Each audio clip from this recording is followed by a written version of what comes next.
I'm going to delve into what I call my toolkit, my estate planning toolkit. And I was raised on a farm, and we had all kind of little tools around. When I was in high school, we had a hammer, and you wanted to build something, you got a hammer and some nails. That was the tool that we used to build things. Well, I didn't build very many, well, nothing. I built nothing for probably 40 years. But recently I had an occasion where I wanted to build a barn. My brothers, two brothers and I decided to cut some trees that we had planted in high school. And these were huge trees. We hired a little portable sawmill to come and saw up our planks, and we had all these beautiful boards. So we decided to build this barn. And I quickly learned that the tools had changed.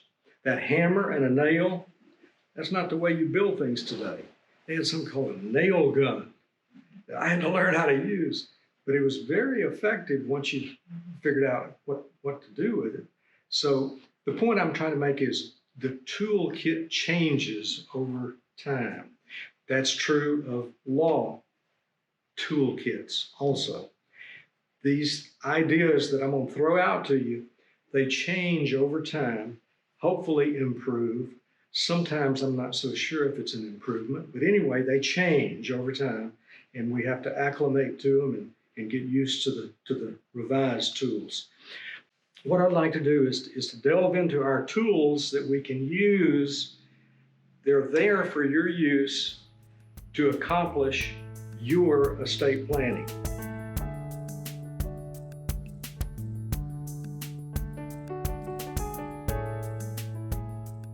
But let me ask you, what are the two basic types of life insurance? Do you know? Whole life and term. Now, here's the situation. Whole life, you get just a little sliver of insurance and a big sliver of what? Investment. When you pay that premium, a little bit provides you life insurance and quite a bit goes into the investment account. Whereas a term policy, all you get when you buy term insurance is pure insurance. There is no investment. To recoup any benefit, you got to die. You got to die during the term of that policy. And if you don't die at the end of the term, it's worthless.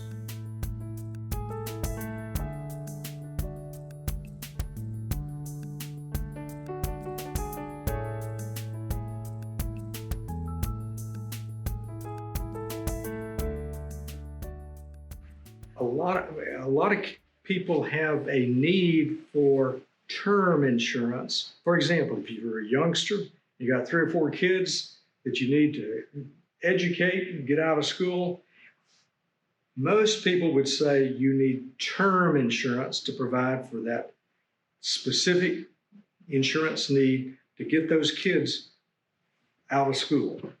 That's term insurance, and it's cheap. It's dirt cheap. You know, you maybe $50 a month. You can buy maybe $1 million of insurance if you're, 30 years old. So a lot of people need term insurance and not whole life.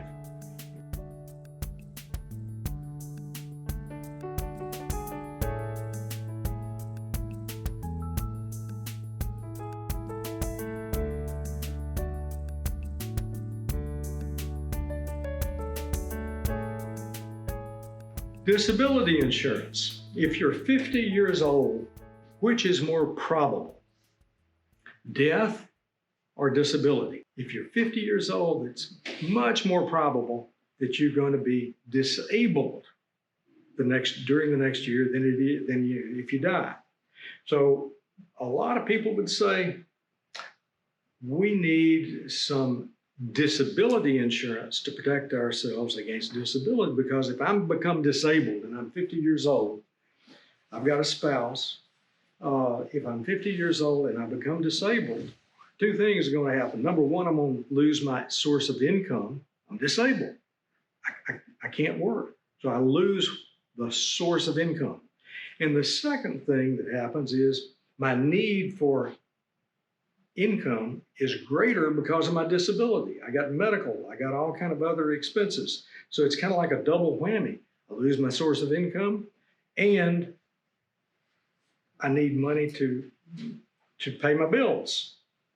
So looking at these two types of insurance, disability versus life insurance, you want to make sure you have some good disability insurance to protect against the more probable event called disability.